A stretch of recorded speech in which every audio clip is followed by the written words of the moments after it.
बिना मैदारे घरे प्रस्तुत करवा एगलेस केक जोटा कि आपन को मु खूब कम जिनस बनईकी देखेबी जोटा घरे सबकि एभेलेबुल थी इनग्रेडिएंट्स सब आपन को देखो। तो चलते ए गोटे कप चीनी नहीं जाइए से गुजराती पकईकी टे ग्राइंड करदेची टिके फ्लेवर आसवाई मुझे चॉकलेट बिस्कुट तापर भी मुझे ग्राइंड कर नहीं से मु अटा नहीं अटा पर सुजी नहीं आउे टिके हल्का ग्राइंड कर देची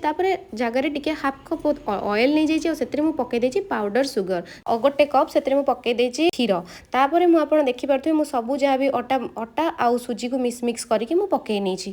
सबकि ऐड कर सारापर से भल भाव में गोले ने जमी से किसी लम्स रही हाँ आउ मुझे उषुम क्षीर नहीं से आपको मिक्स करगली आप उषुम क्षीर ही पकेबे तापर पकई नहीं मुझे 2 चम्मच दही तापर पुणी गोले नहीं पकई नहीं मुझे पाउडर कर रखी बिस्किट चॉकलेट बिस्किट टिके चॉकलेटी फ्लेवर आसवाई भी एड कर नहीं सब लास्ट टिके लुण पकई नहीं बेटर देखो केमती जेहेतु ए सुजी पड़ी तो से बेटर एत स्मूथ हेनी बट टेस्ट बहुत भल लगे आपड़ से पकई ने इनो हाँ इनो पकई सारा बेसी गोलेबेनी तो अल्प समय छाड़देवे आप जो जगार आप रखिए जमती कि गोटे आलुमिनियम जगह जमी तले टे देदेवे आप तेल से पेपर देदेवे पेपर देदेकि भल कि तेल चारिपटे लगे देकी आप आराम से एमती रखिदेवे तापर नहीं मुझे फास्ट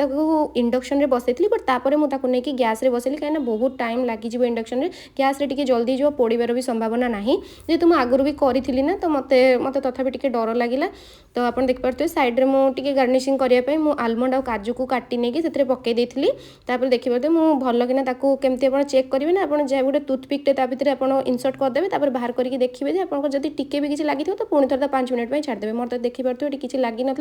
से मुझे काटिदी आउ टे ठंडा हाँपाई छाड़ी ठंडा है आपने देखूँ किसी भी लगी तलू और जो पेपरटा थी मुझे बर्तमान काढ़ी नौ पेपर काढ़ी नापर मुझे देखुची केक टी के सुंदर हो लास्ट भी देखी केक के स्पंजी बिना मैदारे भी बहुत स्पंजी हम मैदा आम देहपाई बहुत खराब से मैदा को स्किप करके बनई आपने देखिपे मुझे चीनी भी बहुत कम ऐड करी आउ तेल भी बहुत कम ऐड करी आपण मैंने जब एक पिला खायापी देवे यहाँ देहपाई एत भी खराब रही आपने देखूँ केते स्पंजी हो आपको देखा